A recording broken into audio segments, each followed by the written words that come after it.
Downtown traffic. Isaiah Reed, a 58-year-old homeless man, is counting the last few dollars in his pocket, the money meant for a cheap dinner before the mission shelter closes for the night. If he misses that meal line, he goes hungry. Then something across the street stops him cold. A black SUV pulls up, and a sharply dressed man steps out, still talking on his phone. The man's coat and watch scream wealth, but Isaiah isn't looking at him. He's staring at a weak metal fixture hanging above the sidewalk, swaying like it could fall at any moment. One wrong step, and it could come crashing down. People walk past without noticing. Isaiah rushes forward, grabs the stranger, covers his mouth, and whispers, "Be quiet." What Isaiah doesn't know yet is that the man he just saved is a millionaire. Before we go any further, comment where in the world you are watching from, and make sure to subscribe, because tomorrow's story is one you don't want to miss. Isaiah's worn boots scraped against the concrete as he made his way through the South District's changing landscape. The morning light cast long shadows between the old brick buildings and sleek construction barriers. He paused near a chain-link fence, his weathered hands gripping the metal as he studied the sight beyond. A half-demolished warehouse stood like an open wound against the sky. Isaiah's trained eye caught things others might miss. The way the temporary supports leaned at odd angles, how the warning tape fluttered loose in places it should be secure. He pulled out his small notebook, its pages dog-eared and soft from years of use, and made a careful note about the scaffolding brackets. "Gonna need better anchoring there," he muttered, shaking his head. 20 years of maintenance work had taught him that cutting corners always cost more in the end. He'd learned that lesson the hard way, back when he still had a regular paycheck and a home to return to each night. The sound of machinery starting up drew his attention to a crew arriving for the day shift. They barely glanced his way as they unlocked the gate, treating him like part of the urban landscape, as invisible as a fire hydrant or street sign. Isaiah stepped back, clutching his notebook closer. The pages contained his private dreams, detailed sketches of repairs needed around the neighborhood, lists of materials, careful calculations.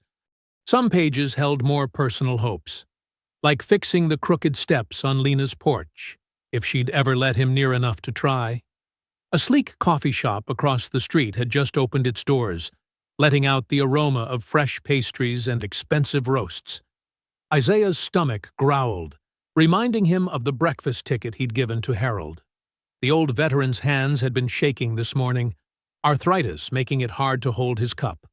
Isaiah couldn't watch that and keep his own meal. He moved along the construction fence, noting loose bolts and hasty welds. The whole site felt wrong somehow, like a puzzle with pieces forced into places they didn't belong. Isaiah had always been good at seeing patterns, understanding how things fit together, or how they could fall apart. A group of business people hurried past, their shoes clicking importantly on the sidewalk. One woman's heel caught in a sidewalk crack, and she stumbled slightly. Isaiah instinctively stepped forward to help, but she quickly righted herself and hurried on without acknowledging him. He was used to that, too. The morning grew warmer as Isaiah continued his walk. He stopped to help Mrs. Martinez prop open the heavy door of her corner store, earning a grateful smile and a day-old apple that he tucked into his jacket pocket. Small kindnesses kept him going, even on the hardest days. Near the community center, he found Malik tinkering with his cart again. The teenager's face lit up when he saw Isaiah approaching. "Mr. Reed, I think I fixed that squeaky wheel like you showed me." Isaiah examined Malik's work, noting the careful way the boy had tightened the bearing. "Good job," he said quietly. "But remember to check the alignment, too. A straight wheel rolls longer." Malik nodded eagerly, absorbing the lesson like he did all of Isaiah's teachings. "You know so much about fixing stuff. Why don't you apply for work at one of these construction sites?" Isaiah's hands stilled on the cart. How could he explain the reality of background checks, required addresses and the way people's eyes changed when they learned you lived in a shelter. Instead, he just said, "Sometimes fixing things takes more than just knowing how." They worked together on the cart for a while, Isaiah showing Malik how to oil the joints properly. The boy reminded him of himself at that age, curious, eager to learn, believing that understanding how things worked could make the world better. As the day wore on, Isaiah's path took him past more signs of the neighborhood's transformation. New luxury apartments rose like glass mountains, while familiar old storefronts disappeared behind "For Lease" signs. He remembered when South District had been full of family businesses, when people knew their neighbors' names and looked out for each other. The construction site buzzed with activity now. Isaiah watched a crane lift steel beams high above the street, swaying slightly in the afternoon breeze. He frowned at the movement, calculating wind speeds and load limits in his head. Another note went into his book, though he knew no one would ever read it. The traffic grew heavier as rush hour approached. Isaiah kept to his usual routine, checking dumpsters for recyclables, helping an elderly woman navigate around a broken section of sidewalk, staying visible enough to seem harmless, but invisible enough to avoid trouble. His feet ached from walking, but the shelter wouldn't open for hours yet. He rounded the corner onto Mason Street, just as the streetlights began to flicker on. The evening air had turned cool, and Isaiah pulled his jacket tighter, feeling the apple from Mrs. Martinez bump against his ribs. Maybe he'd share it with Harold later, if the older man was still awake. The busy intersection ahead filled with people heading home from work. Isaiah watched them hurry past, each locked in their own world of appointments and obligations. Cars honked impatiently at pedestrians who crossed too slowly. A mother hustled two small children along, their backpacks bouncing as they skipped to keep up with her pace. Isaiah moved steadily toward the corner, his notebook secure in his pocket, his worker's eyes still catching details others missed. The evening stretched before him, ordinary as any other, filled with the familiar rhythm of survival that had become his life. The evening air had grown chilly as Isaiah sat on the concrete curb, carefully unwrapping half a turkey sandwich. Sarah, the kind-hearted cafe worker who sometimes slipped him leftovers, had tucked it into a paper bag with a napkin. Such small dignities meant everything when you lived on the streets. He took small, measured bites, making the meal last. The sandwich tasted fresh, and he found himself wondering if Sarah had made it specially, rather than pulling it from the day-old bin. The thought warmed him more than the food itself. Traffic had thinned as rush hour faded into evening. The construction site across the street loomed dark and quiet now, its machinery silent until morning. Isaiah studied the temporary fencing, noting how the sections didn't quite align properly. Poor installation always bothered him. It was the kind of detail that spoke of rushed work and cutting corners. The purr of a luxury engine drew his attention. A black SUV with tinted windows glided to a stop at the curb near the construction entrance. The vehicle gleamed under the streetlights, its pristine surface a stark contrast to the dusty construction barriers. The rear door opened, and a man stepped out, his polished shoes catching the light. Isaiah recognized him immediately from news coverage and construction site photos. Nathaniel Vale, the developer behind South District's transformation. Vale wore an expensive suit that probably cost more than Isaiah had earned in his best months as a maintenance worker. "I don't care what the contractors say," Vale spoke sharply into his phone, his free hand gesturing in frustration. "The press conference is tomorrow morning, and I need those safety reports signed off tonight." He began walking toward the site entrance, his attention fixed on his conversation. Isaiah's eyes automatically swept the area, an old habit from years of checking buildings for safety issues. The streetlight cast strange shadows across the sidewalk where Vale was heading. Something about those shadows didn't look right. He squinted, focusing on a maintenance pole near the corner. There, a thin wire catching the light, nearly invisible unless you knew to look for it. Isaiah's heart began to beat faster as his mind processed what he was seeing. The wire ran from the pole to a decorative street fixture overhead, one that should have been properly secured, but now seemed to hang at an odd angle. Isaiah stood slowly, his sandwich forgotten. The setup was deliberate. The wire positioned just right to catch someone's legs. The fixture above loose enough to give way with any sudden movement. One good tug would send metal and glass raining down. Vale continued walking, completely unaware, still arguing into his phone. "I'll be there in 20 minutes. Just have the paperwork ready." Time seemed to slow as Isaiah watched the wealthy man's next step align perfectly with the wire's position. Security cameras would be watching. Guards might be nearby. Isaiah knew how this would look. A homeless man rushing at a millionaire in the dark. He'd seen how quickly police appeared when people like him got too close to people like Vale, but he also knew exactly what would happen if that fixture came down. He'd seen too many workplace accidents, too many preventable tragedies that happened because people looked the other way. Vale was 3 steps from the wire now. 2 steps.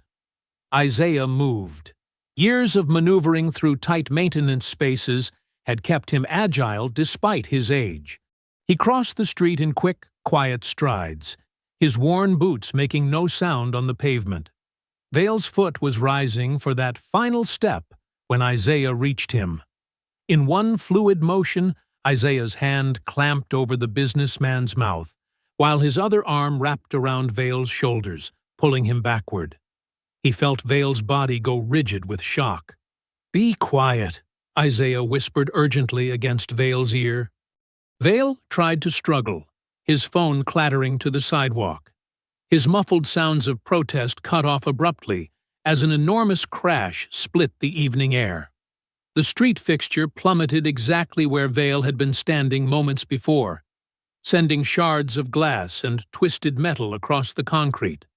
The impact echoed off the surrounding buildings. Car alarms began wailing. In the distance, a dog started barking. Vale stood frozen in Isaiah's grip, staring at the destruction that had nearly claimed him. Isaiah's mind raced. He needed to let go before security arrived, but he had to make Vale understand this wasn't random. "Look at the wire," he said quickly, releasing his hold. "Someone rigged this. See how it's tied off? That fixture didn't just fall." Vale stumbled forward a step, his face pale in the remaining streetlight. He looked from the wreckage to Isaiah, then back again, his composed business persona completely shattered. "Who?" he started to ask, but the sound of running feet and shouting voices cut him off. Security guards appeared from around the corner, weapons drawn. "Mr. Vale!" one shouted. "Are you all right?" "Don't move, sir." Isaiah raised his hands slowly, knowing what came next. The guards' faces hardened as they spotted him, their guns swinging in his direction. "On your knees," one ordered. "Hands behind your head." The evening air filled with the sound of approaching sirens. More voices joined the chaos: construction night watchmen, passing drivers, people emerging from nearby buildings. Isaiah kept his movements slow and deliberate as he knelt on the concrete, the same concrete where his half-eaten sandwich still lay on the curb across the street. He could feel Vale's eyes on him, could sense the businessman trying to process what had just happened. Around them, the night erupted with flashing lights and urgent voices, but Isaiah remained still, his worker's hands clasped behind his head, waiting for whatever came next. Nathaniel Vale struggled against the iron grip that held him, his heart pounding in his chest. The stranger's hand remained firmly clamped over his mouth, preventing him from calling out. Around them, pedestrians stopped to stare, some pulling out their phones to record what appeared to be an assault on a well-known businessman. "Hey, let him go!" someone shouted from across the street. Isaiah's whispered warning still echoed in Nathaniel's ears. "Be quiet." The words carried such urgent intensity that despite his panic, something made Nathaniel hesitate before fighting back harder. That moment of hesitation saved his life. A deafening crack split the air, followed by the screech of metal against metal. The decorative street fixture, an ornate combination of steel and glass that had hung overhead, came crashing down with devastating force. It struck the exact spot where Nathaniel had been standing seconds before, exploding into a shower of glass and twisted metal. The impact sent shards skittering across the pavement like deadly hail. Bystanders screamed and jumped back, shielding their faces. The sound of shattering glass seemed to go on forever, a cascade of destruction that left everyone frozen in shock.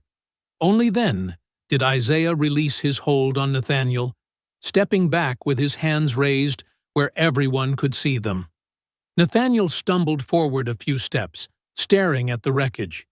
His expensive leather shoes crunched on broken glass as he turned to face his unexpected rescuer. "Police! Nobody move!" The shout came from behind them as Nathaniel's security detail finally reached the scene. Two guards rushed forward with weapons drawn, while others formed a protective circle around their employer. "On the ground! Now!" One of the guards roughly grabbed Isaiah's shoulder, forcing him down to his knees. Isaiah complied without resistance, his movements calm and deliberate, even as he was handcuffed. "Wait!" Nathaniel said, finding his voice at last. His words came out shaky. "Wait, he pulled me back. He saved me from—" He gestured at the destruction, still struggling to process what had happened. Red and blue lights began strobing off the surrounding buildings as police cars screamed around the corner. The crowd of onlookers had grown larger, their phones recording everything. Someone had already called 911, reporting an attempted assault on Nathaniel Vale. Isaiah spoke quietly but clearly from his kneeling position. "Sir, look at the base of that maintenance pole." He nodded toward a metal utility pole a few feet away. "You'll see a wire. It's thin, almost invisible unless you're looking for it. Someone rigged that fixture to fall." Nathaniel squinted in the direction Isaiah indicated. At first, he saw nothing. Then a flash from someone's camera caught it. A barely visible wire stretched taut between the pole and where the street fixture had been anchored. The positioning couldn't have been accidental. "Check that wire," Nathaniel ordered his security team. "Don't touch it, but document everything. This wasn't random." Police officers swarmed the scene, pushing back the growing crowd of spectators. An officer approached Nathaniel, notebook in hand. "Mr. Vale, are you all right? We'll need a statement about what happened." Nathaniel nodded distractedly, his eyes still fixed on the wire. His security chief was carefully photographing the setup from multiple angles, his face grim. This was no accident. Someone had wanted that fixture to fall, and they'd known exactly where to place the trigger. "Sir," another officer called out, "what do you want us to do with him?" He gestured to Isaiah, who remained quietly kneeling on the pavement, hands still cuffed behind his back. Nathaniel turned back to his rescuer. "Remove those cuffs immediately. This man just saved my life." His voice had regained its usual authority. He saw something wrong and acted while everyone else was just walking past. The officers exchanged glances but complied, helping Isaiah to his feet. Isaiah rubbed his wrists gently, his expression remaining neutral despite the chaos around him. He seemed almost embarrassed by the attention. "I need to know who you are," Nathaniel said, stepping closer. "What you did. How did you spot that wire? How did you know?" But Isaiah was already backing away, shaking his head slightly. "Just check those maintenance records, sir. That kind of rigging takes time and access. Someone knew what they were doing." "Wait, please," Nathaniel called after him. "At least tell me your name." Isaiah paused for just a moment. "It doesn't matter. Just be more careful where you walk." Then he turned and walked away, his movements unhurried but purposeful. He threaded between the police cars and disappeared down a side street before anyone thought to stop him. Nathaniel watched him go, aware of the reporters already gathering at the perimeter of the police line. Tomorrow's headlines were writing themselves. Millionaire developer Nathaniel Vale narrowly escapes death in suspicious street accident. But the real story was walking away down that darkened street. The police lights continued to flash, painting the scene in alternating red and blue. Glass crunched under shoes as investigators worked. Nathaniel's phone buzzed constantly with concerned messages from board members and business partners who had already heard something was wrong. But Nathaniel barely noticed any of it. He stood there amid the controlled chaos, staring down the empty street where his mysterious rescuer had vanished. For the first time in years, he found himself completely uncertain about what had just happened, and increasingly certain that he needed to find out who that quiet stranger really was. Nathaniel Vale leaned forward in his leather chair, watching the security footage for what felt like the 100th time. The large screen mounted on his office wall showed multiple camera angles of the previous night's incident in crisp detail. Morning sunlight streamed through the floor-to-ceiling windows of his top-floor office, creating a stark contrast with the nighttime scenes playing before them. "Stop there," Nathaniel commanded. The security technician froze the footage. "Go back 30 seconds. Tobias Grant stood near the window, his reflection ghosting against the glass as he observed both the video and his boss's reactions. His perfectly tailored suit and carefully neutral expression gave nothing away. The footage rewound. On screen, Isaiah appeared at the edge of the frame, sitting on the curb with half a sandwich. The timestamp showed 6:47 p.m. They watched as Isaiah's head snapped up, his attention caught by something off-camera. Moments later, Nathaniel's black SUV pulled into view. "Look at his face," Nathaniel said, pointing. "He spots something wrong before I even step out of the car." The investigators, two serious-looking men in dark suits, scribbled notes. On screen, Isaiah stood slowly, his eyes clearly tracking something above street level. The camera angle shifted to show Nathaniel emerging from his vehicle, phone pressed to his ear, completely unaware of the danger. "This is where it gets interesting," Tobias said smoothly. "Watch his approach pattern." They observed as Isaiah moved with surprising speed and purpose, covering the distance to Nathaniel in seconds. The camera caught the exact moment Isaiah grabbed him, the sudden backward motion, the flash of panic on Nathaniel's face, and then the devastating crash of metal and glass. "Freeze it there," one investigator requested. The technician complied.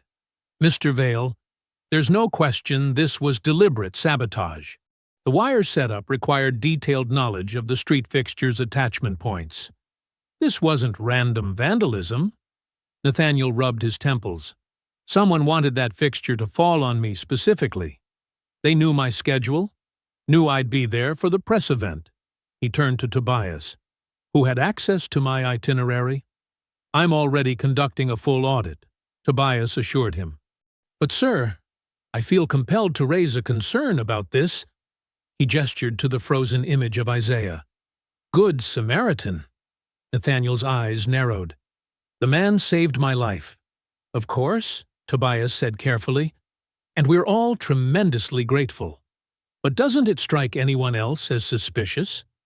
A homeless man just happens to spot a nearly invisible wire, has the exact technical knowledge to understand the danger, and then disappears before anyone can question him?" The investigators exchanged glances. One cleared his throat. "Mr. Grant raises valid security concerns. How did he know where to look?" "Because he was paying attention when no one else was," Nathaniel snapped. "While everyone else walked past staring at their phones, he actually saw something wrong and acted. I want him found." "Sir, at least let us vet him first," Tobias suggested. "For your safety. He could be connected to whoever set this up." Nathaniel stood abruptly, his chair rolling backward. "Find out who he is. But remember, He's not a suspect. He's the reason I'm alive to have this conversation. Across town, inside the mission shelter's basement, Isaiah methodically pushed a broom across the worn linoleum floor. The morning news played quietly from an old television mounted in the corner, but he kept his eyes down, focused on his task. Every few minutes, the story about last night's incident would repeat, showing grainy cell phone footage of the aftermath. "Isaiah!" Malik's excited voice echoed down the stairs. "The heater's acting up again in the women's dormitory.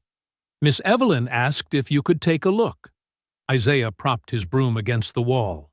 "Grab my tool bag from the supply closet. I'll show you how to check the pilot light."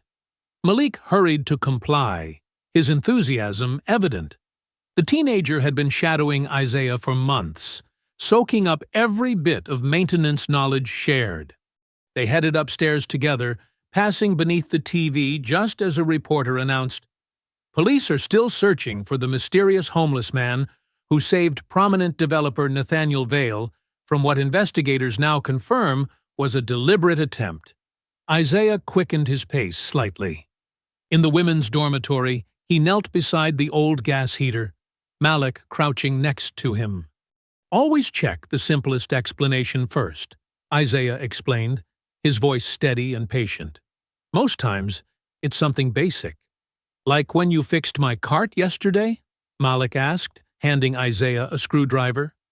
"Everyone else said it was too broken, but you found that bent wheel bearing right away." Isaiah nodded, demonstrating how to safely access the pilot assembly. "Good memory. Problems hide in plain sight if you're not paying attention to details." They worked together quietly for several minutes, Isaiah explaining each step while Malik watched intently.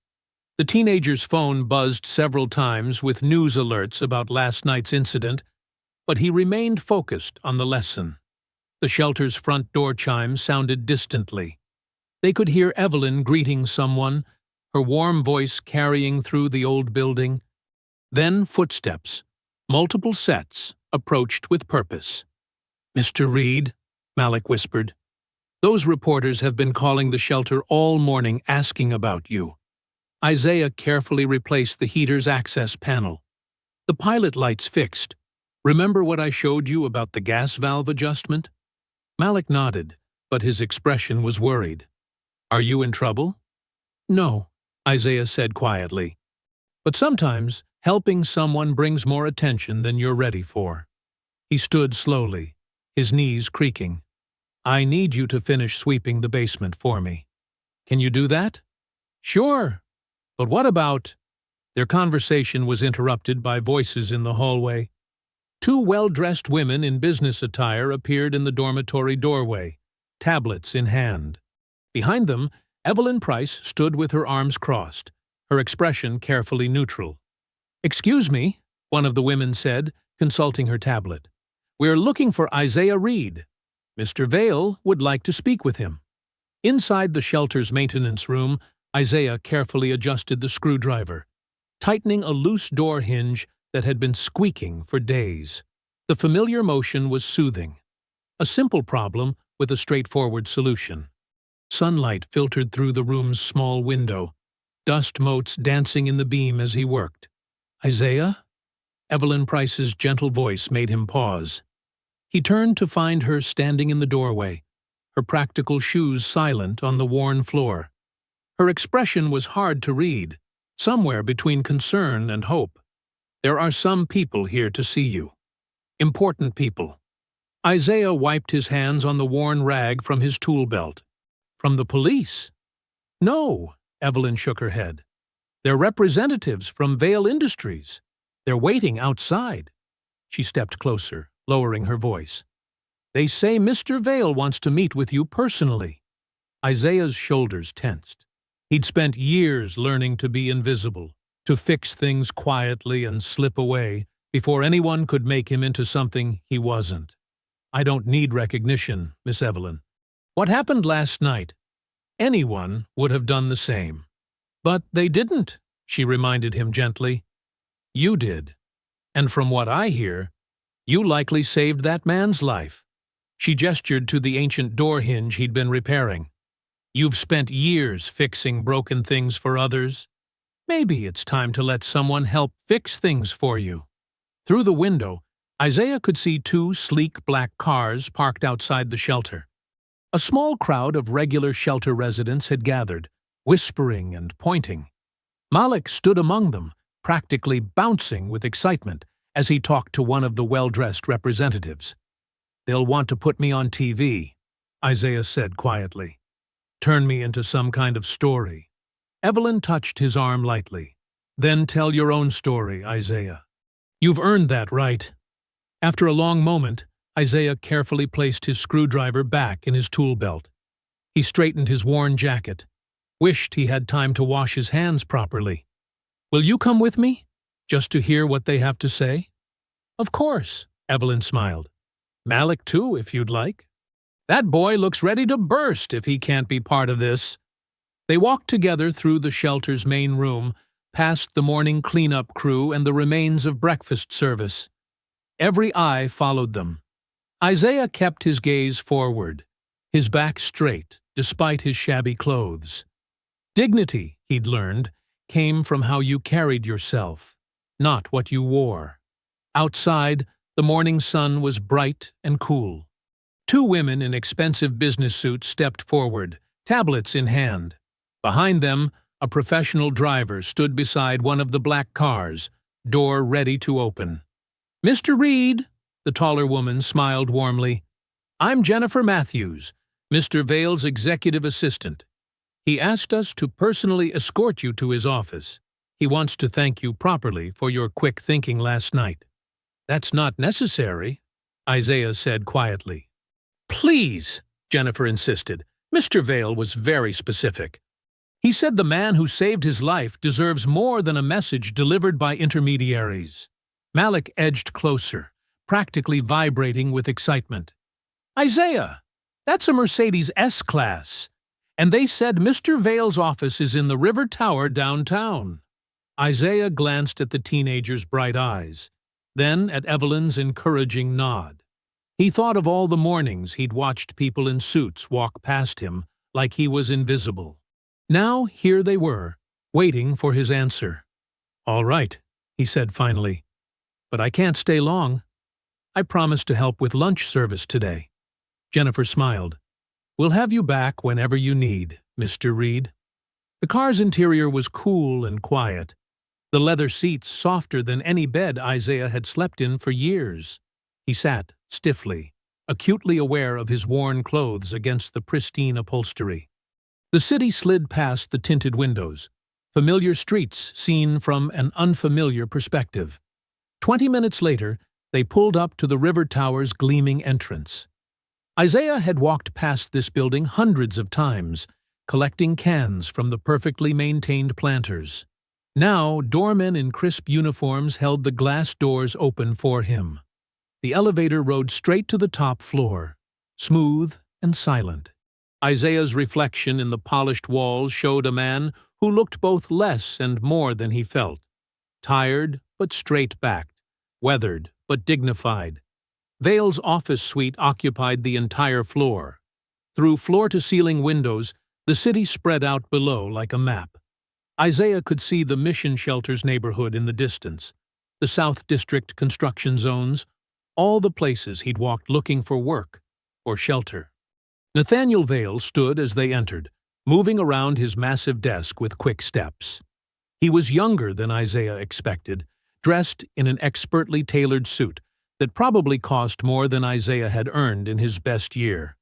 "Mr. Reed," Nathaniel extended his hand, "I can't thank you enough for what you did last night. You saved my life." Isaiah shook his hand carefully. "I just saw something wrong and tried to help. Anyone would have done the same." "But they didn't," Nathaniel said, echoing Evelyn's words from earlier. "You did. And from what our security team tells me, you didn't just act.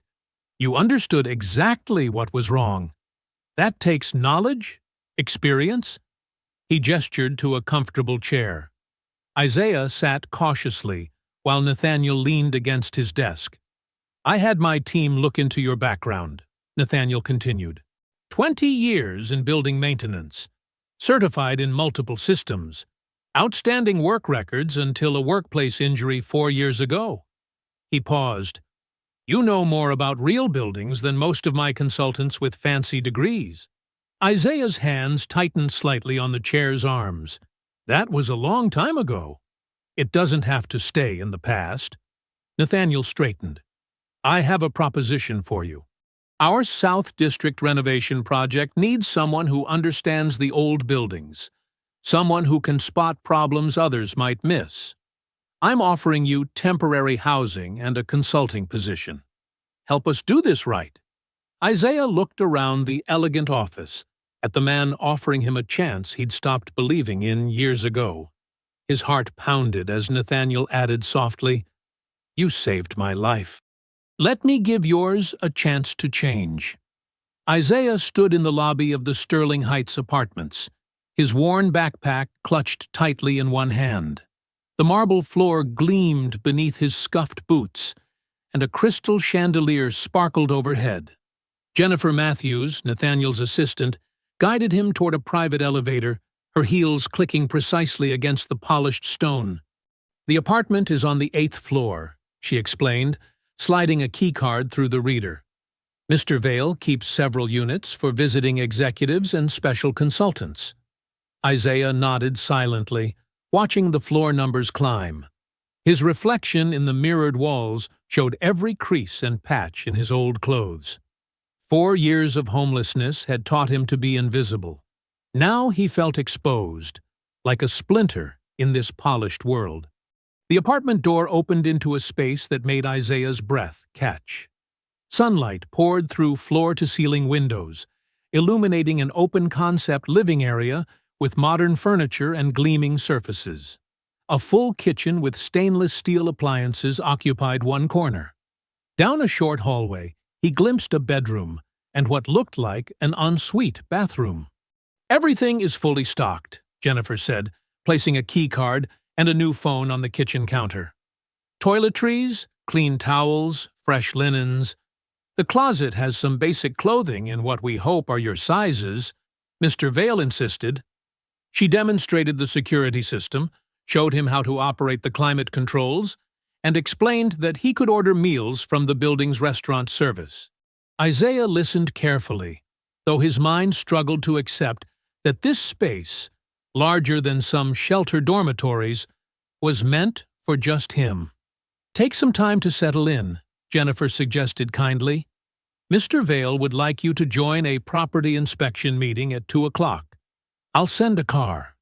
After she left, Isaiah stood motionless in the center of the room, almost afraid to touch anything. The silence felt thick after years of shelter noise and street sounds. Finally, he set his backpack carefully on a kitchen stool and walked to the bathroom.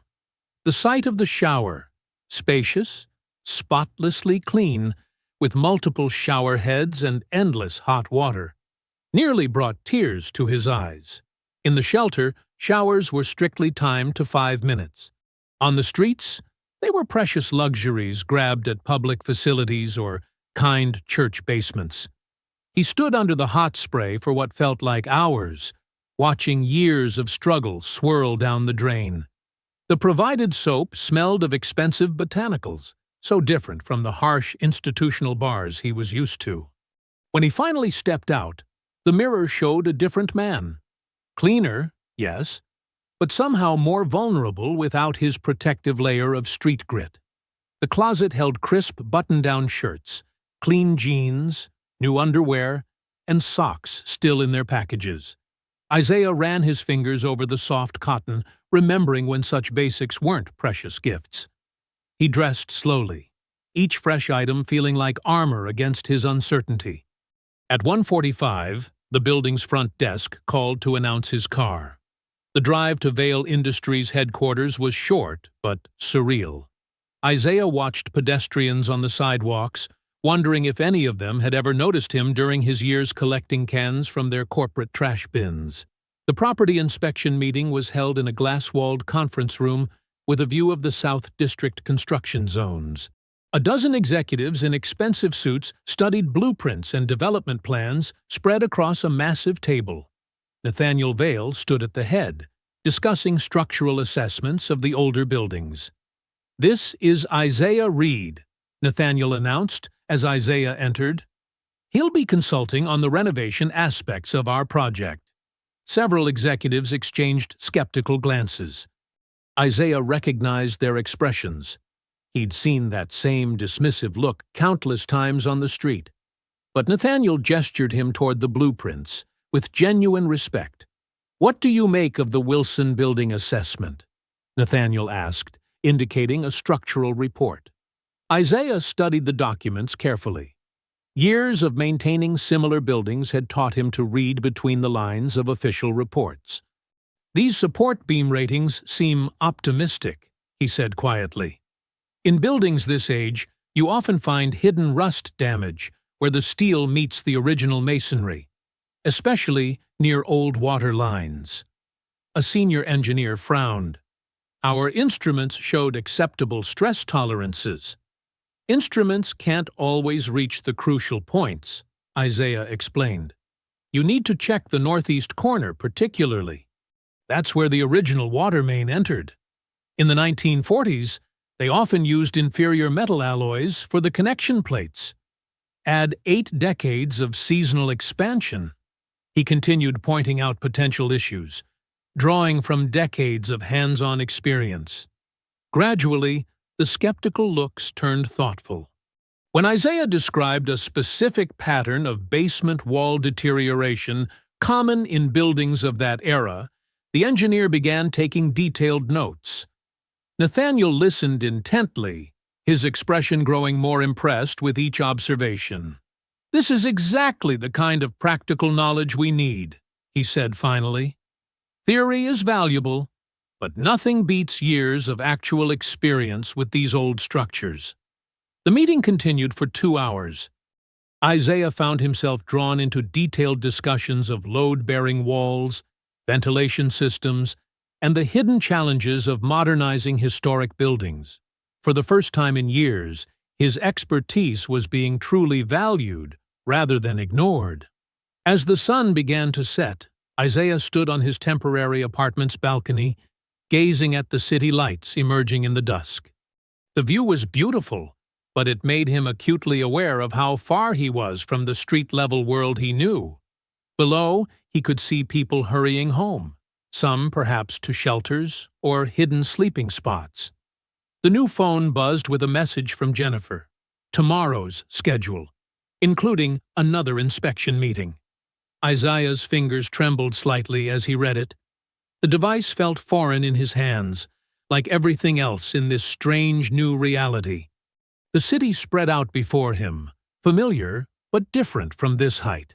He could see the mission shelter's cross gleaming in the distance, the South District's construction cranes, all the places that had defined his life these past difficult years. Now he viewed them from up here, through spotless glass, wearing clean clothes that still carried department store creases. The morning sun cast long shadows across the South District's crumbling brick buildings as Isaiah stepped out of Nathaniel's black SUV. Construction equipment hummed in the distance, and workers in hard hats moved purposefully around the fenced perimeter. Tobias Grant stood waiting for them, tablet in hand, his polished shoes somehow spotless despite the dusty ground. "Good morning, Mr. Vale," Tobias said smoothly. "I've prepared a comprehensive demolition schedule for your review." Isaiah studied the old buildings quietly while the executives talked. These weren't just structures to him. They were homes. He remembered fixing radiators and patching roofs here years ago, learning the quirks of each aging system. Behind every boarded window was a story he understood. "What do you see?" Nathaniel asked, noticing Isaiah's intense focus. "Life," Isaiah answered simply. He walked toward a 3-story apartment building marked for demolition. "This foundation is solid. The brick needs repointing, but the walls are sturdy. Those steel beams they used in the 1930s? Better quality than what they sell now." He ran his hand along the weathered brick. Mrs. Martinez used to grow tomatoes on the fire escape here. Her grandson would help me bleed the radiators every fall. Tobias cleared his throat. The renovation costs would far exceed. Not necessarily, Isaiah interrupted quietly. He pointed to specific areas. The main issues are fixable. The roof needs work, yes, but the bones are good.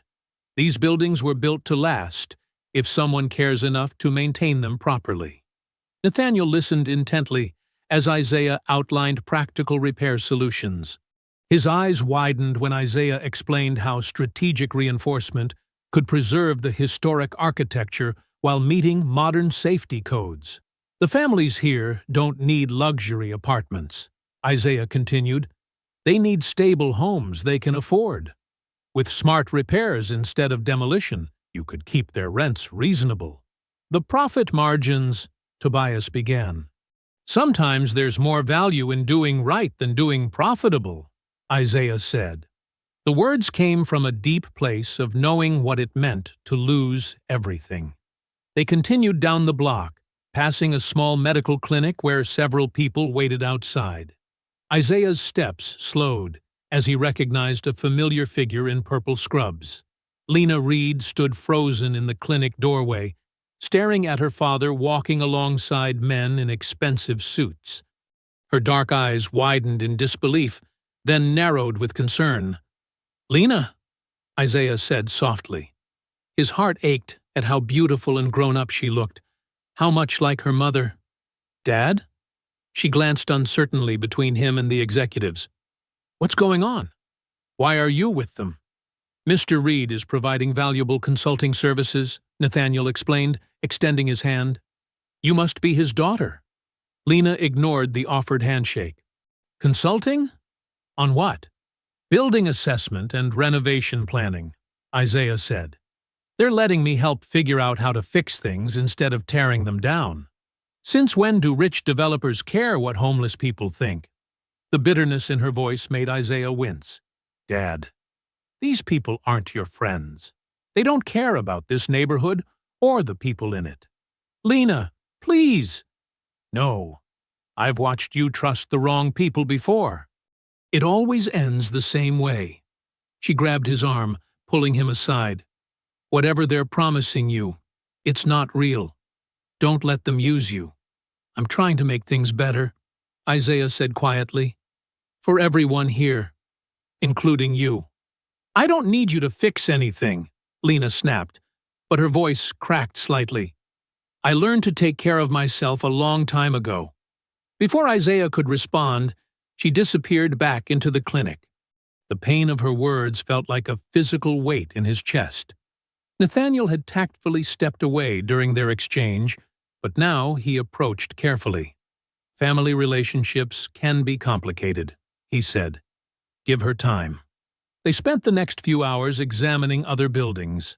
Isaiah pointed out hidden structural features, explained cost-effective repair techniques, and shared insights from years of hands-on maintenance work. His knowledge repeatedly impressed the engineers Nathaniel had brought along. As the sun climbed higher, they paused in the shade of an old sycamore tree.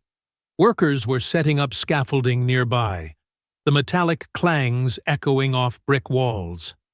"I appreciate your honesty today," Nathaniel said, watching the construction activity. "Most people tell me what they think I want to hear. You tell me what I need to know." "Truth is all I've got left sometimes," Isaiah replied. "Would you be willing to continue advising on this project? Your perspective is invaluable." Isaiah thought about Lena's warning, about all the times life had pulled the rug out from under him. But he also thought about the families in these buildings, people like Mrs. Martinez, who deserved a chance to keep their homes. "Yes," he said finally. "As long as we're really trying to help people, not just profits." Nathaniel nodded solemnly.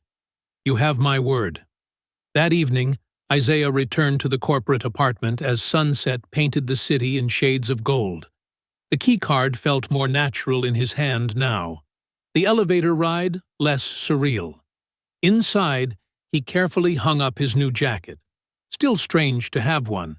and stood by the window. From here, he could see the South District's mix of old and new buildings stretching toward the horizon. Somewhere down there, Lena was probably finishing her shift at the clinic. The distance between them felt both smaller and larger than before. But for the first time in years, he had a chance to build something positive. Not just buildings, but maybe bridges, too. Hope was a fragile thing after so long without it. But Isaiah let himself feel its warmth as the city lights began to twinkle on. The press conference room buzzed with anticipation. Television cameras lined the back wall while reporters filled every seat, their notebooks ready. Isaiah stood quietly in a corner, wearing a new navy suit that still felt stiff and unfamiliar. He watched Nathaniel Vale approach the podium with confident steps. "Good morning," Nathaniel began, his voice carrying clearly through the speakers. "Today, I'm announcing major changes to the South District Redevelopment Project." Large screens behind him displayed architectural renderings, but these were different from the luxury towers originally planned. Instead, they showed renovated historic buildings, community spaces, and mixed-income housing that preserved the neighborhood's character. After careful consideration and invaluable community input, we're implementing a new vision, Nathaniel continued. 60% of existing buildings will be restored rather than demolished. All current residents will have the right to remain in their homes at controlled rents. Murmurs rippled through the crowd. Isaiah noticed several community leaders nodding with approval. Additionally, we're establishing the South District Workshop, a job training facility focusing on building maintenance, electrical work, and construction skills. This program will provide career paths for local residents and ensure these historic buildings receive proper care for generations to come. Nathaniel gestured toward Isaiah. These changes were inspired largely by someone who showed me what I was missing. A few weeks ago, Isaiah Reed saved my life when he noticed sabotaged equipment that could have killed me. But he did more than that. He opened my eyes to the true value of this neighborhood. Isaiah felt uncomfortable as cameras turned toward him. He wasn't used to being seen, let alone celebrated. Mr. Reed spent years maintaining buildings in South District. His expertise revealed not just structural issues we'd overlooked, but the human impact of our original plans. He helped me understand that real development isn't about replacing communities, it's about strengthening them. Evelyn Price, sitting in the front row, smiled warmly at Isaiah. Beside her, Malik beamed with pride for his mentor. The questions began. Reporters wanted details about funding, timelines, and logistics. Nathaniel handled each query with practiced ease, occasionally deferring technical questions to his development team. Isaiah noticed Tobias Grant standing off to the side, his expression carefully neutral. A local reporter raised her hand. "Mr. Reed, how does it feel to go from being homeless to helping reshape such a major project?" Isaiah stepped forward reluctantly. "This isn't about me," he said quietly. "It's about doing what's right for families who need stable homes, about teaching young people valuable skills so they can build better lives. That matters more than any personal change in fortune." His simple sincerity earned appreciative nods from several community leaders. Even the cynical reporters seemed moved. After the press conference, people crowded around to shake hands and offer congratulations. Church leaders praised the job training initiative. Housing advocates expressed relief about the rent protections. Local contractors eagerly discussed partnership opportunities. "You did well," Nathaniel said, when the crowd finally thinned. "Would you mind stopping by my office before you leave? There's something else we need to discuss." An hour later, Isaiah sat across from Nathaniel's desk, wondering what more could possibly happen today. The morning's announcements already felt surreal. "Isaiah, you've done more than just help with this project," Nathaniel began.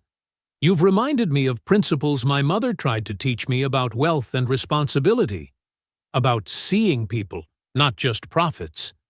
He pulled out a folder.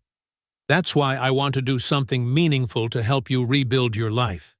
He slid a set of photographs across the desk.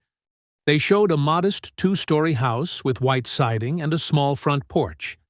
It needed some work: peeling paint, loose shutters, overgrown yard, but the structure looked solid.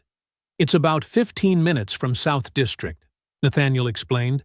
"Close enough to be convenient for work, but in a quiet residential area. 3 bedrooms, decent-sized kitchen, full basement you could use as a workshop." He paused. "I bought it yesterday. It's yours, if you want it." Isaiah stared at the photos, his hands trembling slightly. "I don't understand." "This isn't charity," Nathaniel said firmly. "It's investment in someone who's proven their character and capability. The deed will be in your name. No strings attached. Just a chance to build the life you deserve." Isaiah picked up a photo, showing the backyard with its old maple tree. He could almost see Malik learning repair skills in a basement workshop, or Lena bringing his grandchild to visit someday. Simple dreams he'd stopped letting himself imagine years ago. "I can't accept," he started. "Yes, you can," Nathaniel interrupted gently. "Sometimes good things happen because good people deserve them.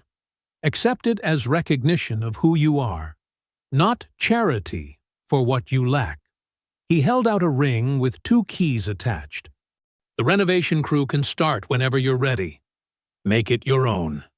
Isaiah reached for the keys with unsteady fingers.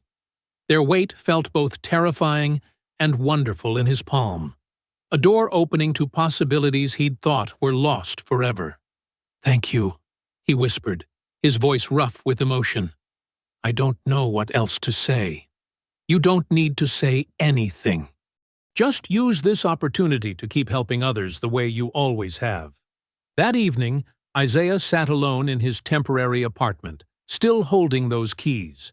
Streetlights gleamed on their brass surface as he turned them over and over. They represented more than just a house. They meant stability, dignity, a foundation to rebuild relationships and dreams. He thought about the press conference, about Nathaniel's announcement, about all the changes happening so fast. For the first time in years, he felt truly hopeful about the future. Not just his own, but the future of an entire neighborhood he'd never stopped caring about. The keys caught the light again as he set them carefully on the nightstand. Tomorrow would bring more meetings, more plans, more steps toward this new life. But for now, he simply let himself believe that sometimes miracles really did happen, not just in grand gestures, but in small brass keys that opened doors to second chances. Isaiah woke early, ready to begin another day of project planning. He made his bed with military precision. Old habits died hard, even in a luxury apartment. The morning sun painted warm stripes across the carpet as he prepared a cup of coffee. A simple pleasure he still couldn't take for granted. His phone buzzed. A text from Malik. "Turn on the news." Isaiah found the remote and switched on the wall-mounted television. His coffee cup froze halfway to his lips as he read the scrolling headline, "South District Heroes Past Raises Questions. Documents Show Safety Violations." The morning anchor's voice filled the room. Breaking news about Isaiah Reed, the homeless man who recently saved millionaire developer Nathaniel Vale. Records show Reed signed off on maintenance reports at the Marshall Building in 2018, just months before a structural failure that injured a tenant. Isaiah sank into the leather armchair, his legs suddenly weak. He remembered that day with painful clarity. The warnings he'd filed about needed repairs. The supervisors who'd dismissed his concerns, the paperwork they'd pressured him to sign, promising follow-up work, would be done. His phone started ringing. Messages flooded in. He turned it off, unable to face questions he knew were coming.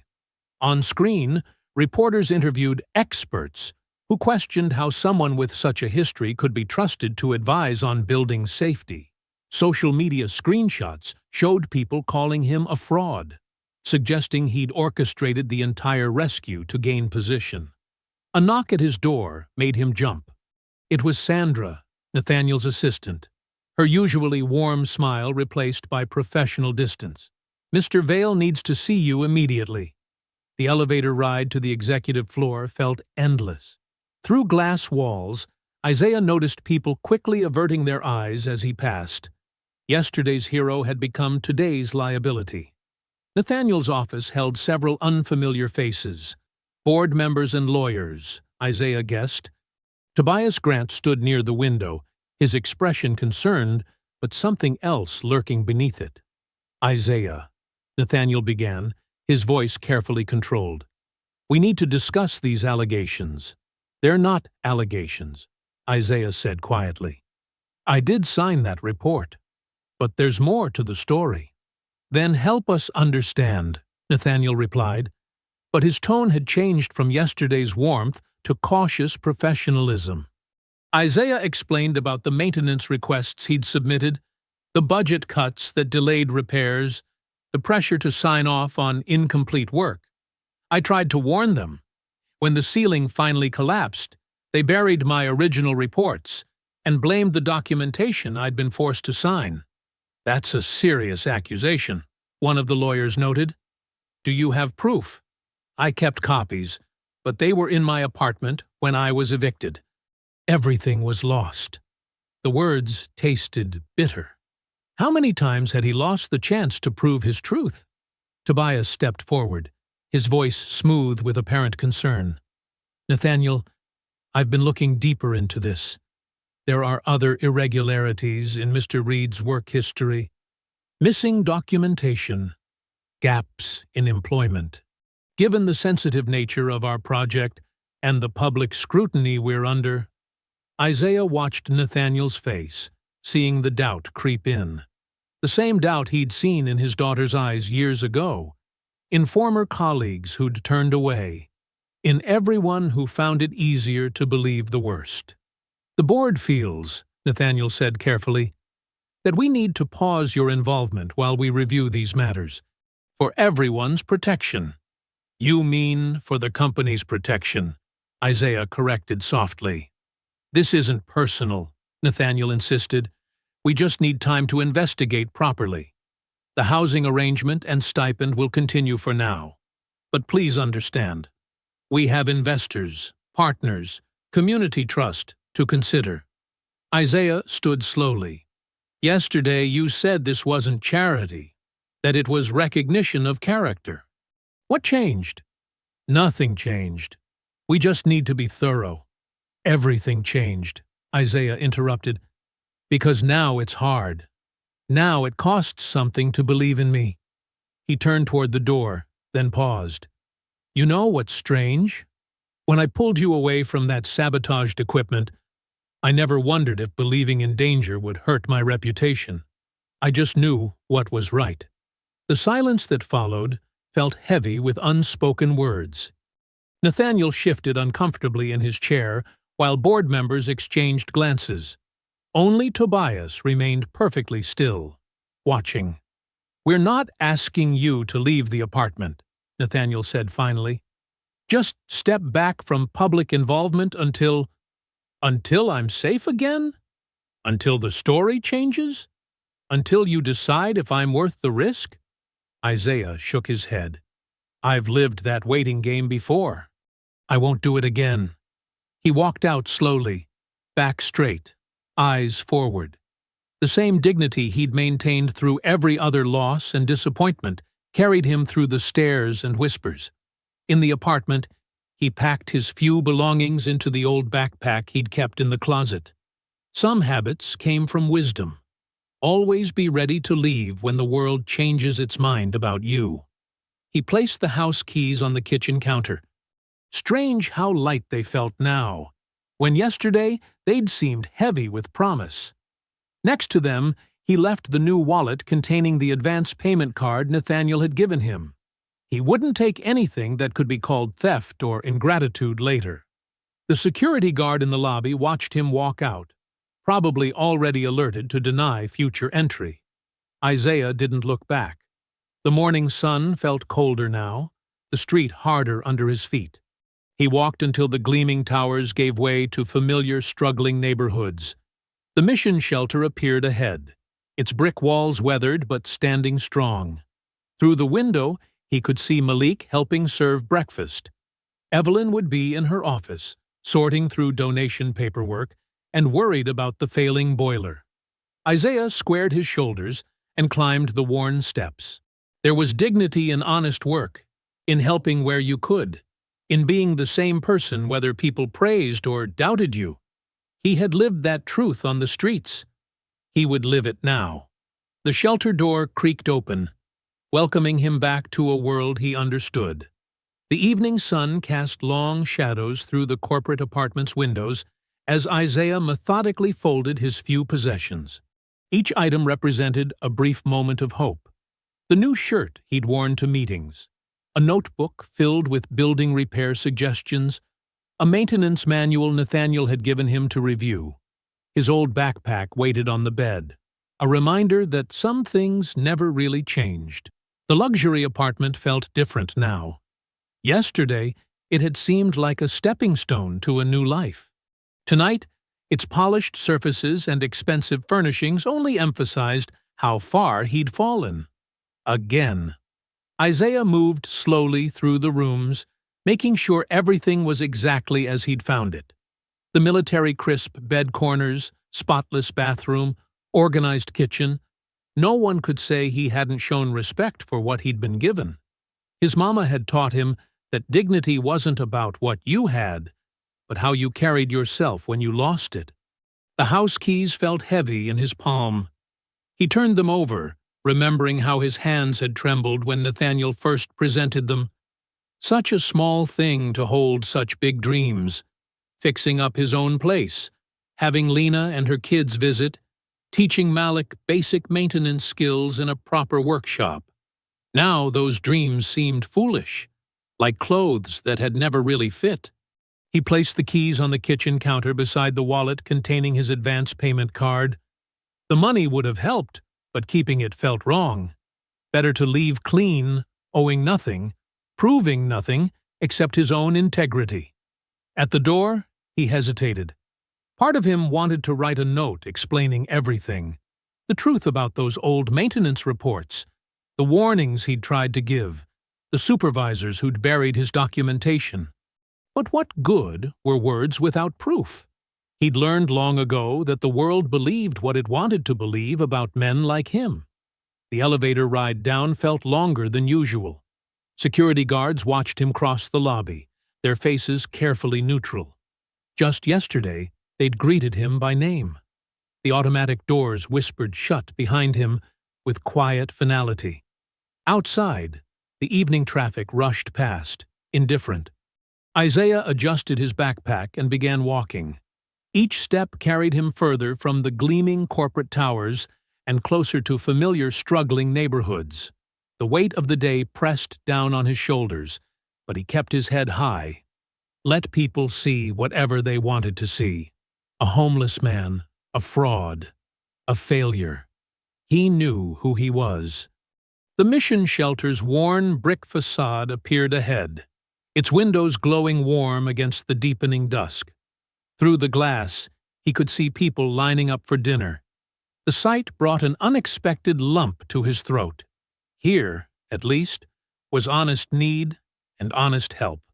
Malik spotted him first, nearly dropping the stack of plates he was carrying. "Mr. Reed! You're back!" The teenager's genuine welcome made Isaiah's chest ache. Evelyn emerged from her office, reading his expression with years of practice. "I saw the news," she said quietly. "Come in and sit down. Dinner's almost ready." "I don't want to make trouble for the shelter," Isaiah began, but Evelyn cut him off with a gentle firmness he remembered from harder days. "This shelter exists for people who need a safe place," she said. "That's what it's always been, and that's what it still is. Now come help Malik with those plates before he breaks them all trying to wave at you." In the familiar routine of setting up dinner service, Isaiah felt some of his tension ease. He worked alongside Malik, showing him how to stack trays efficiently, listening to the boys chatter about school and his dreams of becoming an electrician. Later, in Evelyn's cluttered office, Isaiah finally let the whole story spill out. He described the dangerous repairs he'd documented years ago at the Marshall Building, the budget cuts that kept getting approved, the mounting pressure from supervisors to sign off on incomplete work. "I filed report after report," he said, staring at his weathered hands, "documented every crack, every leak, every violation. But after the collapse, all anyone could find was that final paperwork with my signature. Everything else disappeared."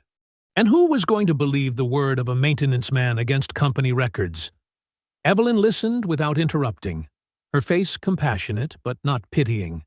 When he finished, she simply asked, "What do you want to do now?" "Nothing," Isaiah replied wearily. "Fighting just makes it worse. Rich folks' lawyers against my word? We know how that ends." He managed a small smile. "Besides, the shelter's old boiler still needs fixing. That's something I can actually do some good with." "You're a better person than most," Evelyn observed. "Not many would choose helping others after being treated this way." Isaiah shook his head. "Not better. Just know what matters. Can't fix how people see me, but I can fix what needs fixing." Always could. That night, lying on the narrow shelter cot, Isaiah listened to the familiar sounds of the basement sleeping room: quiet breathing, occasional coughs, the creak of ancient pipes. The corporate apartment's expensive mattress seemed like something from another life now. The miracle had slipped away like morning mist, leaving him back where he started. He touched the small notebook in his pocket, its pages still filled with repair ideas and careful drawings. Tomorrow there would be work to do, people to help, small ways to maintain dignity in a world that made it hard. It wasn't the future he'd briefly glimpsed, but it was real. It was enough. The shelter's old boiler hummed its uneven rhythm below, reminding him of repairs yet to be made. Isaiah closed his eyes, letting exhaustion wash over him. Sometimes the hardest fix was accepting what couldn't be fixed at all.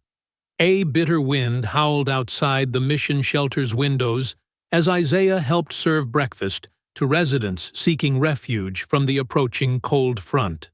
The weather report warned of record-low temperatures, concerning Evelyn, who paced near the old radiators with worry etched on her face. "They're barely putting out any heat," she said, touching the metal surface. "The forecast says we could hit 15 degrees tonight. We've got 38 people sleeping here." Isaiah set down the serving spoon and walked over to check the radiator himself.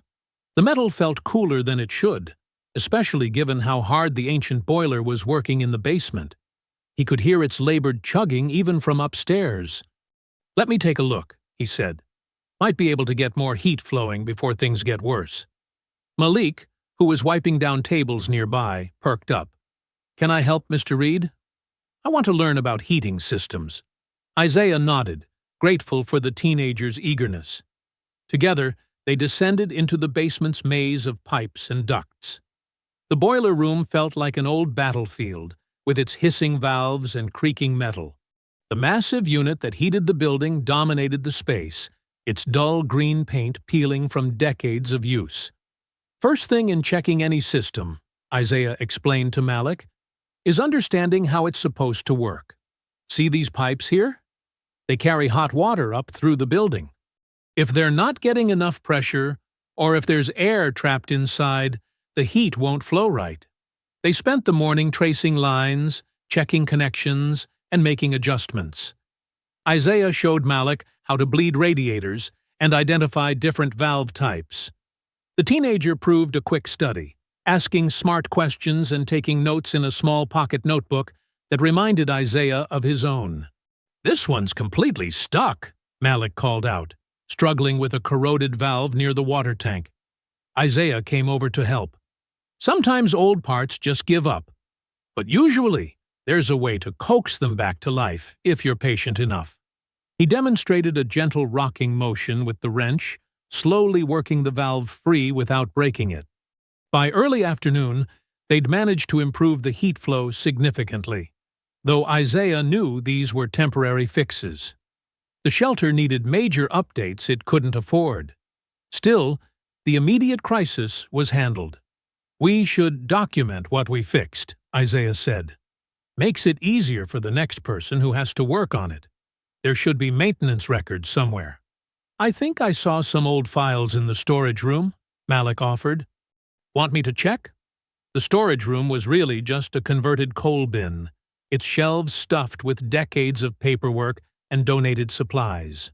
Malik disappeared inside while Isaiah finished tightening a loose connection. "Mr. Reed!" Malik's voice carried excitement. "Come look at this!" Isaiah found him sitting cross-legged on the floor, surrounded by dusty folders. The teenager held up a thick manila envelope. "These are building inspection reports from all over the city. Look at the contractor name, Sterling Development Services. Isn't that the company they said you worked for?" Isaiah took the envelope with suddenly unsteady hands. Inside were maintenance records, invoices, and inspection certificates dating back years. His eyes caught familiar addresses. The Marshall Building where he'd worked, other properties in South District, even some current Vale development projects. "Hand me that box, too," he said, pointing to a carton marked Property Records 2015-2018. They spread the documents across the concrete floor. Isaiah's maintenance experience helped him spot patterns others might miss. The same contractor names appeared repeatedly. Work orders showed identical repair costs for different buildings. Inspection dates overlapped in impossible ways. "Something's not right here," he muttered, arranging papers in chronological order. A familiar logo caught his eye. The Sterling Development Services header he remembered from his old reports. But these documents showed the company operating under slightly different names over the years. Sterling Maintenance, LLC, Sterling Property Services, SD Management Group. "Look at these signatures," Isaiah said, pointing to a series of inspection certificates. "Same handwriting, different names. They were hiding under new companies, but it's all connected." Malik leaned in closer. "What does that mean?" Isaiah's mind raced as pieces fell into place. The fraudulent repairs he'd reported years ago weren't isolated incidents. They were part of a system. Run-down buildings, fake maintenance records, unsafe conditions leading to accidents that forced sales or demolition. He found recent invoices showing Sterling's newest iteration working as a subcontractor on Vale development projects, with Tobias Grant's signature on the approval lines. "They're still doing it," Isaiah said quietly. "Same scheme, different buildings. Only now they're working with bigger companies." He remembered the sabotaged street fixture that nearly killed Nathaniel. And maybe dealing with anyone who might expose them. Malik's eyes widened. "So, when they blamed you for that building collapse, they needed someone to take the fall," Isaiah finished. "Easier to blame the maintenance man than admit to years of fraud." He stared at the scattered evidence of corruption that had cost him everything. But they got sloppy. Left a paper trail they thought no one would ever find. "What are you going to do?" Malik asked. Isaiah carefully began gathering the most important documents, his hands steady despite the weight of what they'd discovered. Years of maintained dignity in the face of injustice had taught him to act with purpose, not anger. The shelter's old boiler chugged below them, working harder against the dropping temperature outside. Like that struggling machine, Isaiah knew systems could only take so much strain before something had to give. Isaiah spread the documents across a folding table in the shelter's quiet kitchen area. Evelyn had given him space to work, while keeping curious residents away. The afternoon light streamed through dusty windows as he methodically arranged years of paperwork into clear patterns. His weathered fingers traced company letterheads and signatures, connecting dates and locations like pieces of a complex puzzle. The more he studied, the clearer the deception became.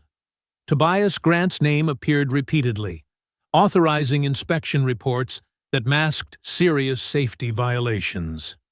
"Lord have mercy," Isaiah muttered, comparing two nearly identical maintenance forms from different years. The same contractor's signature appeared on both, one from his old building that collapsed, another from the recent street fixture incident. Only the dates and company names had changed. He pulled out his small notebook and began writing down the connections. Sterling Development Services had morphed through several names over the years, but the pattern stayed consistent. Submit false repair records, ignore actual maintenance needs, wait for inevitable problems, then profit from the resulting property transfers. The afternoon grew colder as Isaiah worked, but he barely noticed. His mind was focused on untangling years of deliberate negligence. He found inspection certificates for buildings he knew personally, structures that should have been condemned but were mysteriously cleared for occupancy. Each document carried Tobias Grant's authorizing signature. "Need some coffee?" Evelyn appeared beside him, setting down a steaming cup. Isaiah nodded gratefully. "Thanks. Been trying to make sense of all this." She glanced at the scattered papers. "Finding what you were looking for?" "More than I expected." He showed her two documents side by side. "See these signatures? Same person signed off on repairs that never happened. One from my old building, one from that street fixture that almost killed Mr. Vale." Evelyn leaned closer, squinting through her reading glasses. "And that Tobias Grant approved both? Along with dozens more just like them." Isaiah sipped the coffee, its warmth a contrast to the chill settling in his chest. "He's been running this scheme for years. Properties get neglected. Accidents happen. Then developers swoop in to buy them cheap. But why try to hurt Mr. Vale? Isn't he Grant's boss?" Isaiah shuffled through more recent papers. "Vale Development is expanding fast. Lots of new projects, bigger contracts. But Mr. Vale started asking questions about building safety, wanting better inspections. He tapped a series of memos showing rejected maintenance proposals. Tobias needed him out of the way. "So the street accident wasn't random," Evelyn said quietly. "No, ma'am. And when I spotted the sabotage, Tobias needed me discredited fast." Isaiah's voice held no bitterness, just calm certainty. "Easier to paint me as incompetent than let anyone look too close at those old records." The shelter's heater groaned in the background, still struggling against the winter cold. Isaiah thought about all the other buildings in similar condition, all the people at risk from hidden dangers. His own lost years seemed small compared to the scope of what he'd uncovered. Malik poked his head into the kitchen. "Mr. Reed? Channel 4 is running another story about you and Mr. Vale. They're saying the company might cancel the whole South District project." Isaiah walked to the small TV mounted in the corner. The news showed Tobias Grant speaking at a press conference, looking appropriately concerned as he discussed reviewing all development plans in light of recent revelations. "He's using the scandal to take control," Isaiah said. "Once Mr. Vale steps back, Tobias can run things his way. No more community programs, no saved buildings, just quick profits." Evelyn touched his arm gently. "What are you going to do?" Isaiah gathered the documents carefully, organizing them into clear chronological order. His hands were steady despite the weight of his decision. He'd lost everything once by trying to report similar problems. Speaking up again could bring even worse humiliation. But he remembered Nathaniel's face the night of the near accident, the shock of realizing how close he'd come to disaster. Isaiah couldn't stay quiet, knowing others faced similar dangers. "Sometimes doing right isn't about what it costs you," he said, echoing wisdom his wife had once shared. "It's about what it costs others, if you don't." He placed the papers in a clean manila envelope and wrote, "Maintenance Records, Sterling Development Services," in neat block letters across the front. Years of careful observation and attention to detail had finally revealed the truth. Now it was time to make sure the right people saw it. "I need to take these to Mr. Vale directly," he told Evelyn. "No lawyers, no press, no committees. Just show him the evidence and let him decide what's right." "Want me to call you a cab?" she offered. Isaiah shook his head. "Think I'll walk. Helps me clear my mind." He pulled on his worn coat and tucked the envelope securely inside. "Besides, I know these streets. Been watching them a long time." The late afternoon sun cast long shadows as Isaiah prepared to leave the shelter's warmth. Malik held the door, concern evident on his young face. "Be careful, Mr. Reed." Isaiah managed a small smile. "Always am, son. Always am." He stepped out into the cold, the precious documents protected against his chest, and began walking toward Vale Development's gleaming office tower. Morning sunlight streamed through the floor-to-ceiling windows of Vale Development's main conference room, reflecting off polished wood and chrome. Nathaniel Vale stood at the head of the long table, his tablet displaying charts and renderings as he addressed 24 board members and executives. "Despite recent setbacks, our South District projections remain strong," he said, though his usual confidence felt hollow. "We've adjusted timelines to account for additional safety reviews." The double doors swung open. Every head turned as Isaiah Reed walked in, still wearing his worn work coat, but standing straight and dignified. A security guard hurried after him. "I'm sorry, Mr. Vale," the guard said. He insisted on, "It's all right." Nathaniel raised his hand, studying Isaiah's calm expression. Something in the older man's bearing made him pause. Let him speak. Tobias Grant shifted in his chair, his polished appearance suddenly tense. "This is highly irregular. We're in the middle of a confidential meeting." Isaiah approached the table slowly, pulling a manila envelope from inside his coat. "Apologize for interrupting, but some things can't wait. These documents need your attention, Mr. Vale." Board members exchanged uncomfortable glances. A few began gathering their papers to leave, but Nathaniel's quiet authority kept them seated. "What documents?" he asked. Isaiah opened the envelope with careful movements, spreading maintenance records and inspection certificates across the gleaming table. Property reports going back 8 years, all connected to Sterling Development Services under different names, all showing the same pattern of fraud. "This is absurd," Tobias stood up sharply. "You can't just barge in here with random paperwork and make accusations." "Not random," Isaiah said. His voice remained steady as he arranged the papers in clear rows. "These are official records from city buildings your company managed, including the one I worked in before it collapsed." Nathaniel picked up the nearest document, studying the familiar letterhead and signatures. His expression darkened as he compared dates and details. "The same contractor's signatures appear here," Isaiah continued, pointing to specific lines. "And here. And here again. Buildings declared safe that weren't. Repairs logged but never completed. Money paid for work that didn't happen." An older board member leaned forward, adjusting her glasses. "These inspection certificates, they all have the same authorization codes." "Because they're all falsified," Isaiah said. "Part of a system to hide problems until properties could be bought cheap after accidents happened." He met Tobias's glare without flinching. "The same system that almost killed Mr. Vale last week." The conference room grew very quiet. Nathaniel spread more documents across the table, his movements deliberate, as understanding dawned. "The street fixture sabotage," he said slowly. "You're saying it wasn't random." Isaiah shook his head. "No, sir.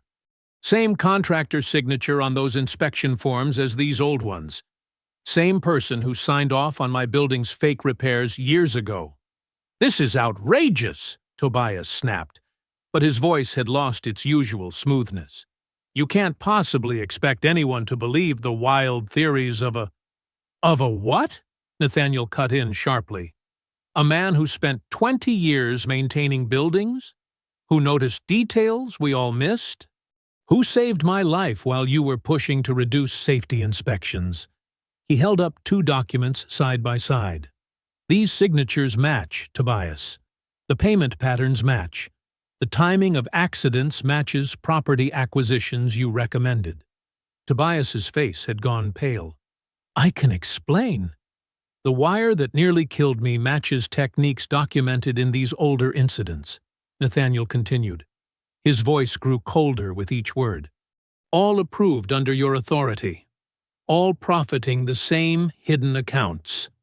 Board members were now studying the evidence with intense focus. Several pulled out phones, quietly making calls. Isaiah stood silently, letting the truth speak through years of carefully preserved papers. Mr. Vale, a board member said gravely, these payment records show serious financial misconduct. We need to contact authorities immediately. Tobias suddenly shoved back from the table, knocking his chair over. This is a setup. You can't trust him. He's just a homeless nobody trying to exploit. He's the man who saved my life, Nathaniel said quietly, while you were apparently trying to end it. He pressed a button on his desk phone. Security to the main conference room, please. Isaiah watched as 2 guards appeared in the doorway. He felt no satisfaction seeing Tobias's panic, only relief that the truth was finally clear. These documents will need to be secured as evidence, a board member said, carefully gathering the papers. Mr. Grant, I suggest you remain here until police arrive. Tobias looked wildly around the room, seeing only hard faces and dawning comprehension. His carefully constructed facade crumbled as security officers moved toward him. You don't understand, he tried one last time. I was protecting our interests. No, Nathaniel said firmly. You were protecting yourself, at the cost of people's homes, their safety, their lives. He turned to Isaiah with genuine respect. Thank you for bringing this to us directly. We have a lot of damage to repair. The security officers now stood on either side of Tobias, who seemed to shrink into himself as the weight of exposure settled over him. His years of manipulation and fraud lay exposed on the polished conference table, documented in careful detail by the very people he had tried to silence. Isaiah thought of all the families displaced by Tobias's schemes, all the buildings neglected until they became dangerous. He thought of his own lost years following the accident that Tobias had helped cover up. But mostly, he thought of Malik's faith in learning honest work, and Evelyn's quiet dedication to helping others rebuild their lives. The morning sun continued streaming through the windows, illuminating dust motes that danced in the silent air as security prepared to escort Tobias from the room. Isaiah's careful attention to detail, his years of quiet observation, had finally brought truth into the light. Within minutes of Nathaniel's call, police investigators filled the conference room, their presence transforming the corporate space into an active crime scene. Detective markers appeared beside key documents while photographers captured the evidence layout. Tobias Grant stood against the wall, flanked by officers as his company badge and phone were collected. Everything's here, the lead investigator said, carefully examining the maintenance records. Years of falsified inspections, fraudulent payments, safety violations. This connects directly to last week's sabotage attempt. Isaiah watched quietly from a corner chair while Nathaniel spoke with authorities. The morning's bright sunlight had softened to a gentle afternoon glow, casting long shadows across the polished floor. Board members huddled in small groups, their whispered conversations filling the air with a tense murmur. Tobias suddenly lunged toward the conference room's side door, shoving past a distracted security guard. His polished shoes squeaked against marble as he sprinted down the hallway. 2 officers immediately gave chase, while others secured the exits. "Stop him!" someone shouted. The sounds of pursuit echoed through the corporate corridors. Isaiah remained seated, oddly calm. He had seen enough desperate men to recognize when pride finally shattered. Within moments, a crash and shouts from the stairwell confirmed Tobias hadn't made it far. Officers led him back in handcuffs, his expensive suit now disheveled, his careful composure completely gone. The man who had orchestrated so much destruction now looked small and afraid. Add resisting arrest, the lead investigator noted dryly, not looking up from his evidence photos. Nathaniel stood at the conference table, his shoulders tense as he watched his former chief operating officer being processed for arrest. The weight of betrayal showed clearly on his face. He turned to address the board members still present. "I owe all of you an apology," he said, his voice carrying genuine remorse. "I let myself be manipulated. I ignored warning signs. Worse, I failed to trust the one person who consistently showed real character." He walked over to where Isaiah sat. "When you saved my life, I offered help, but withdrew it the moment things got difficult. I should have remembered that a man's true nature shows in his actions, not his position. You proved that twice now." Isaiah shifted in his chair, uncomfortable with the attention, but maintaining his quiet dignity. "Was just doing what needed doing," he said simply. "No," Nathaniel shook his head. "You risked everything to expose the truth, even after we treated you poorly. That takes real courage." The board chair stepped forward, a distinguished woman with silver hair. "Mr. Reed, we owe you an apology as well. Your insights about the South District project were correct. We'd like to formally reinstate your advisory role, with full authority to implement the community protection measures you recommended." Nathaniel nodded. "The training center, affordable housing requirements, local hiring programs, everything we discussed. But this time, you'll help lead it, not just advise." Isaiah looked around the room, seeing genuine respect in the faces that had once dismissed him. "Community needs more than just new buildings," he said carefully. "Needs hope. Real chances for people to rebuild." "Exactly," Nathaniel agreed. "Which is why I'm offering you more than just your advisory position back." He pulled a familiar set of keys from his pocket. The house keys Isaiah had returned days earlier. "This still belongs to you?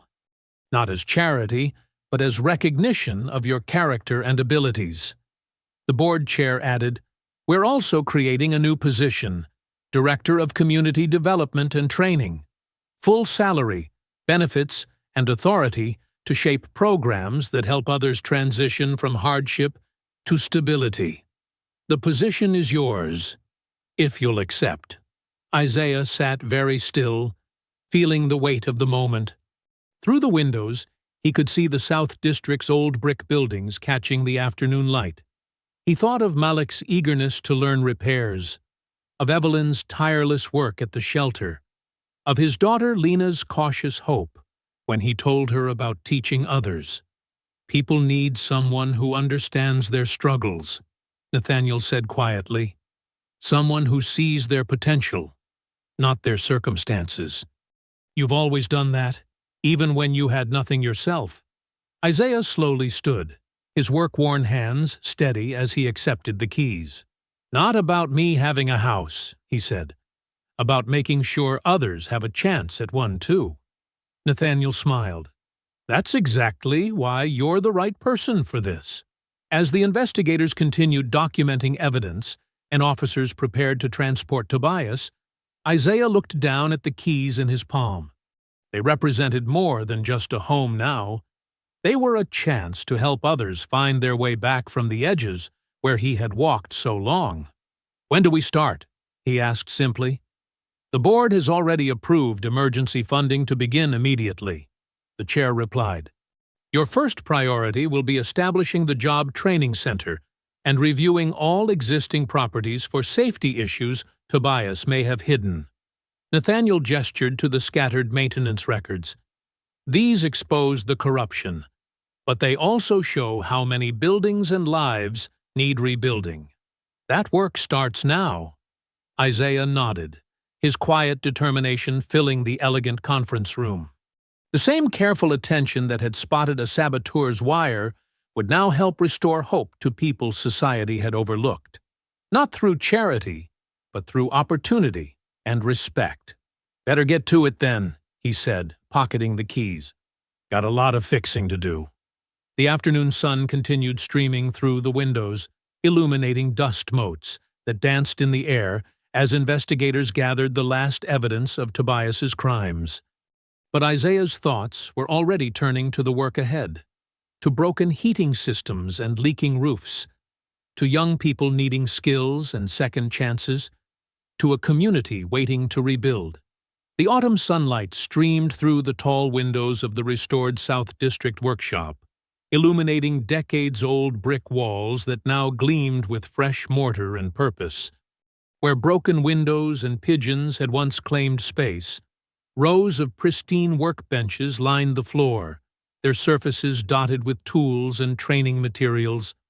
The scent of fresh paint mingled with coffee and sawdust. Isaiah Reed stood near the workshop entrance, straightening his navy work jacket with the Director of Training patch. His weathered hands, once empty on street corners, now held a clipboard listing 20 new apprentices starting their journey toward skilled certification. "Everything's ready, Mr. Reed," Malik called from across the floor. The teenager who had once swept shelter floors now moved with the confidence of a certified technician, his own uniform crisp and professional.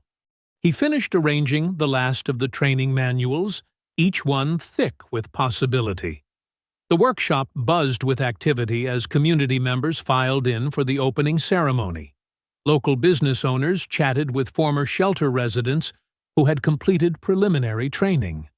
Church groups that had once offered only meals now discussed job placement partnerships. Evelyn Price from the Mission Shelter beamed as she examined the newly installed heating system, a far cry from the temperamental boiler Isaiah used to nurse through winter nights. "Who would have thought," she said softly, "that fixing that old heater would lead to all this?" Isaiah noticed Nathaniel Vale slip quietly through a side door, choosing to stand at the back rather than command attention. The Millionaire developer had changed too, his usual power suits replaced by a simple button-down shirt and slacks. He caught Isaiah's eye and offered a small nod of recognition. The ceremony podium stood ready, but Isaiah delayed the formal start as he watched the door. His heart quickened when he finally saw Lena enter, her nursing scrubs exchanged for a pretty blouse. She paused just inside, taking in the transformed space. Their eyes met across the workshop floor. For a moment, Isaiah saw echoes of all the pain and disappointment that had separated them. The missed promises, the cold nights, the trust broken by circumstance. But then Lena smiled, really smiled, and crossed the room toward him. "The place looks amazing, Dad," she said, her voice warm with pride. "Those old buildings you used to talk about fixing, you're actually doing it now." Isaiah swallowed hard. "Got a lot of good people helping," he managed. "No," Lena shook her head.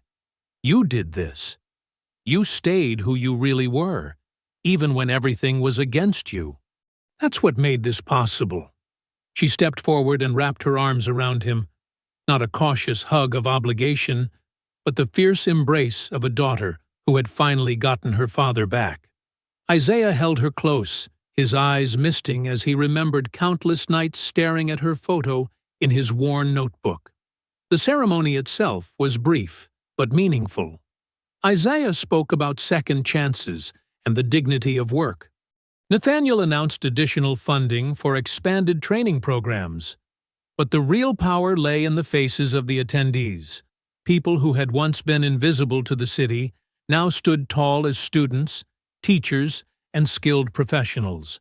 Malik demonstrated the workshop's new electrical training station, his enthusiasm drawing chuckles as he excitedly explained every feature. "Mr. Reed taught me it's not just about fixing things," he told the crowd. "It's about fixing them right, so they last for the people who need them. After the formal program ended, guests mingled over coffee and refreshments. Isaiah watched as Lena chatted easily with his apprentices, sharing stories about the porch steps he had repaired just as he'd promised in his notebook. The sound of her laughter felt like healing. Nathaniel approached quietly, hands in his pockets. "You've created something remarkable here," he said. "We all did," Isaiah corrected gently. "Had to learn to trust each other first, though." "You taught me that," Nathaniel admitted, "when you came back with those maintenance records even after we'd pushed you away. Real character shows in actions, not circumstances." They stood in comfortable silence, watching the workshop buzz with activity.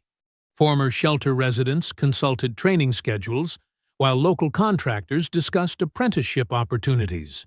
Hope filled the air as tangibly as the sawdust. As the crowd began to thin, a man appeared hesitantly in the doorway.